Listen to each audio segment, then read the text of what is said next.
When I was 12, my parents came home with news. They'd bought a new house and wanted to show it to my sister and me. It was a 2,164 square foot single-level home, situated right off the fairway of a golf course, with lots of living space, 4 bedrooms and 2 baths. From the outside, the house looked totally normal, but the inside anything but normal.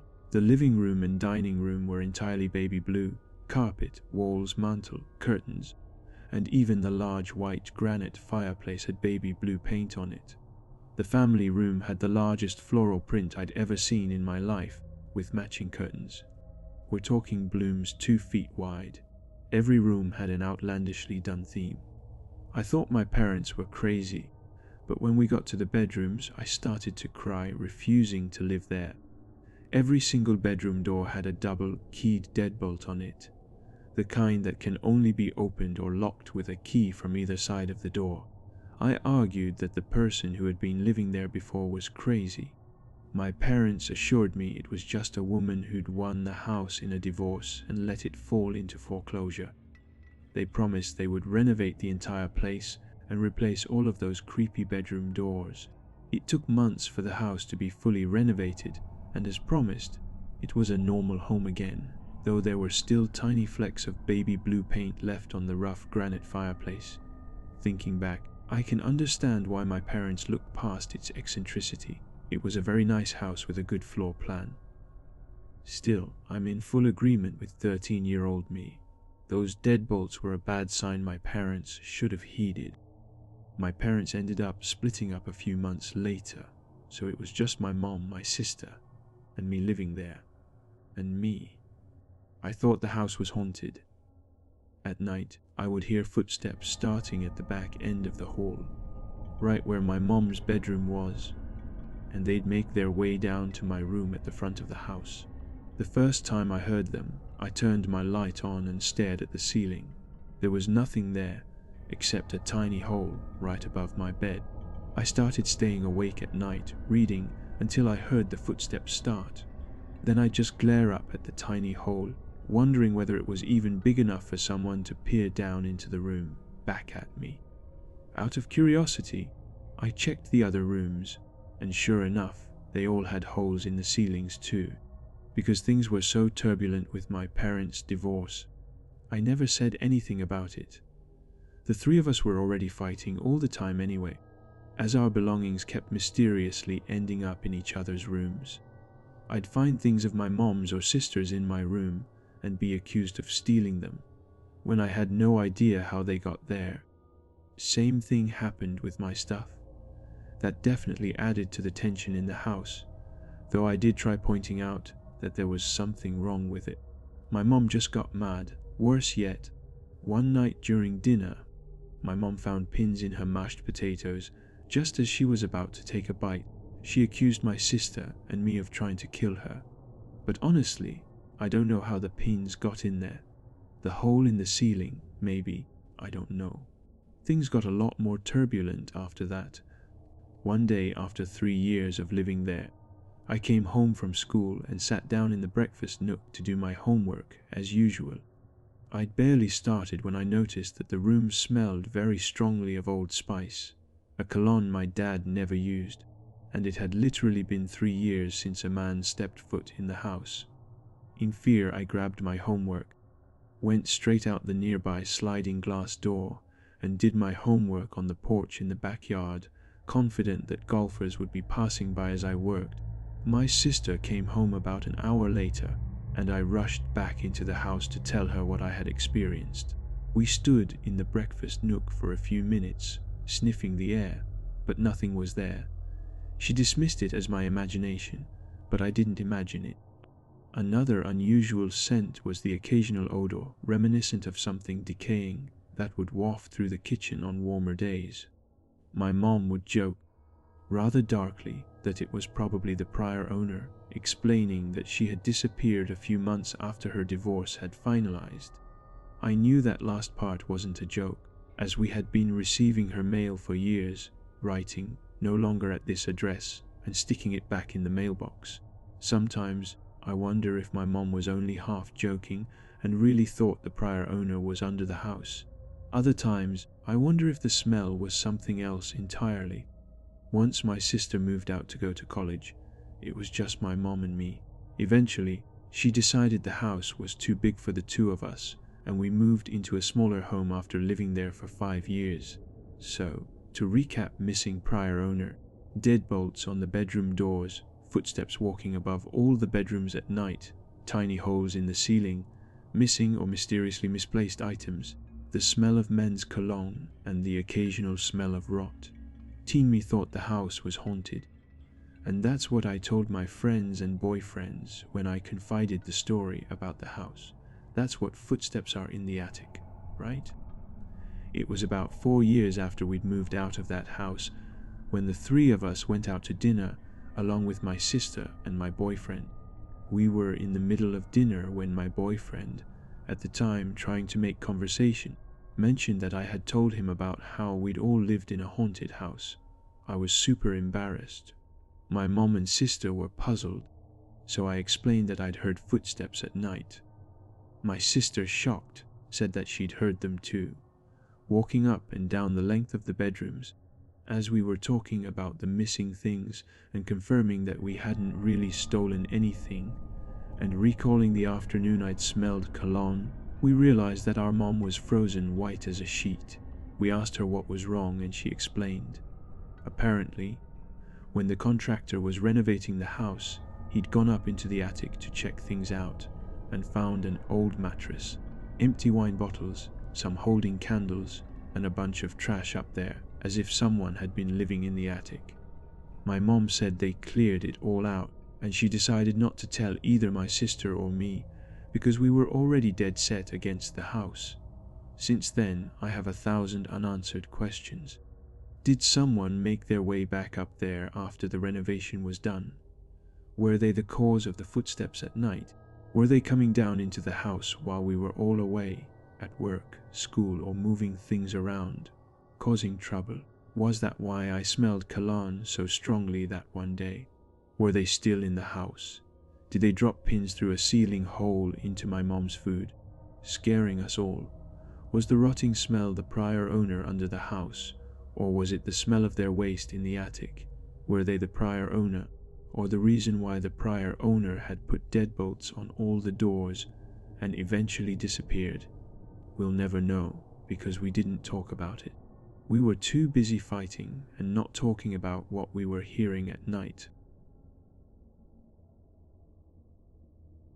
Okay, so this was a long time ago and I never thought of writing this all down, so here we go, I guess. I grew up in a low-income area in London in the early 90s. It was tough, but we had fun. Me and my friends used to get up to mischief a lot, and one of our preferred ways to pass the time was to go to the golfy. Albeit that just meant climbing a wall that separated our neighborhood from a golf course and collect lost golf balls. I don't know why we did it, but hey, we were young and the fluorescent yellow balls were kind of cool to us. Anyhow, during one summer break from school, I went out and met up with my best friend. Nobody else was around that day, which was weird, because usually the neighborhood was teeming with our friend group. I know that seems trivial, but the whole neighborhood was like unusually quiet. Strange vibe, because I remember it was a perfect day. We wandered around talking for a while and inevitably got bored, and he suggested a trip to the golfy to see if we could find any balls. We got there after a short walk. It wasn't far, but I remember that we just couldn't find anyone around. I don't know, it was bizarre to say the least, and like we could hear normal neighborhood noises as you would expect, but we just never encountered anyone. I remember we commented on it being strange and actually surmised that maybe all our friends had the same idea as us and would be at the golfy waiting for us. Not unusual given none of us had phones and we would just randomly meet in a few places, most of which we had already been past at this point. So, we arrived at the wall that we usually scrambled over to get to the golfy. He hopped up before me and sat astride it to pull me up. Once we were both up, we looked at each other perplexed. I genuinely remember to this day the confusion in his face. We looked over at the place we had been hundreds of times before, and it was different. Instead of a small wooded area that gave onto the golf course, it was a huge paved area full of rows of greenhouses and odd-looking square areas that looked like they were meant for plants. These greenhouses were not new though. Matter of fact, they looked abandoned, old, and not taken care of. Most of them had plastic sheeting over the sides where the glass used to be, and they were flapping gently in the summer breeze. The squared areas had weeds and the sort growing out of them, likewise the paving slabs that made up the floor. We sat there for a while watching. We had no clue what to make of it all. Obviously this was too good to be true in our minds, and once the initial surprise wore off, curiosity set in. We both hopped down and began to explore the place. I know it sounds banal, but the whole area was just off, like it just didn't seem normal. I can't explain it to this day, but we were sticking close to each other, even though we were laughing and kidding as we went further in. We looked in the greenhouses and they were just full of run-down equipment of some sort and overgrown with weeds and plants. After about 20 minutes of exploration, I remember we stopped and looked around kind of in disbelief at how big this whole area was. We hadn't changed direction, and now in the middle of all of it could neither see the neighborhood nor the golf course. This is when it got really weird. As we were stood there, my friend looked at me and said, "Can you hear that?" The look on his face was dead serious, and I stood still listening. "What?" I asked him back. He just put his finger to his lips and listened more. Then I heard it. It was a really low hum, like the type a high voltage of electricity makes, and something between a hum and a buzz. As we stood there, it got louder and louder, as if it was getting closer, but not from any particular direction, from all around us. We started a brisk walk back to where we came. The buzz kept getting louder until we panicked and started to run. As we ran, and I mean full sprint, through these weird constructions, we started hearing something behind us. I can't explain it. Almost a mechanical noise, not a human or animal. The plastic sheeting and the way the place was laid out made it impossible to see anything more than 10 to 15 meters, so we never saw what it was, but it was there, right behind us. We must have ran hard for 3, maybe 4 minutes in pure adrenaline, and I remember getting to that wall completely empty and using the last bit of energy I had left to climb over it. Once over it, both of us threw up, probably from the fact we just sprinted so hard for so long. We made our way back through the neighborhood and everything seemed normal again. People, cars, activity was business as usual. The fucked up part is, once we explained what had happened to our friend group, they obviously all wanted to go see what we had found and what had chased us. Understandably, because it sounded insane. The next day, a whole group of us, maybe 10 or 12, went back down to see the place. It wasn't there, and I swear we went up and down that wall for an hour looking for it. It just wasn't there. There is no way it was in some other place, and we only used that wall to get there, and given the sheer size of that area, even if we were off by 100 or 200 meters, we would have seen it. Nothing, literally nothing. Me and my friend occasionally spoke about it, like, "Hey, do remember that day?" But never really more than that. Then I guess life happened and we went our different ways. Hell, maybe he'll read this and recognize the story. Either way, only 2 of us knew about it until now. I live alone in a small apartment. I work from home, so I don't get out much. Most of my interactions with the outside world are through deliveries, groceries, takeout, packages.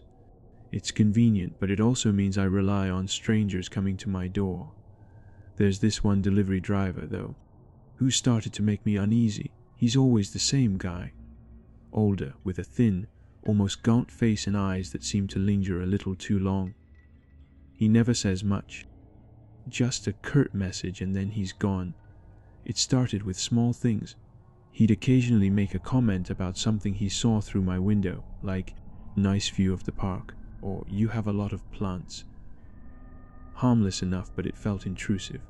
Then He started showing up at odd hours, not just during the usual delivery windows, but late at night or early in the morning.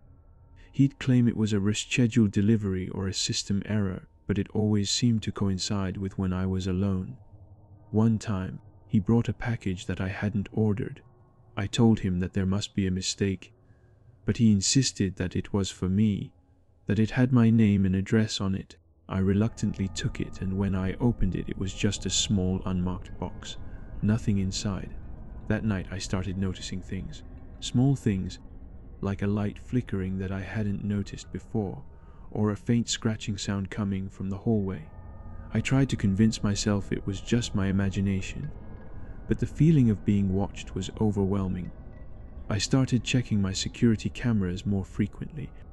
I noticed that the delivery driver would sometimes pause outside my door, just standing there, for a few seconds before ringing the bell. He'd also linger in the hallway after leaving, looking around, like he was trying to see inside. One evening, I was watching TV when I heard a knock at the door. I looked at the security camera and it was him. He was holding a small paper bag. I didn't answer. He knocked again, harder this time. I could hear him muttering something under his breath. I still didn't answer. After a few minutes, he finally left. But I could see him on the camera and walking slowly down the hallway, looking back at my door. I didn't sleep that night. I kept checking the security cameras, watching for any sign of him. I even put a chair against the door, just in case. The next morning, I found a note slipped under my door. It was written in a messy, almost childlike scrawl. It said, "I know you're in there." That's when I called the police. They took my statement, but they said there wasn't much they could do without any evidence of a crime. I've changed my delivery address to a P.O. box. I've installed extra locks on my door, but I still can't shake the feeling that he's watching me, that he knows where I am, and that someday he'll be back.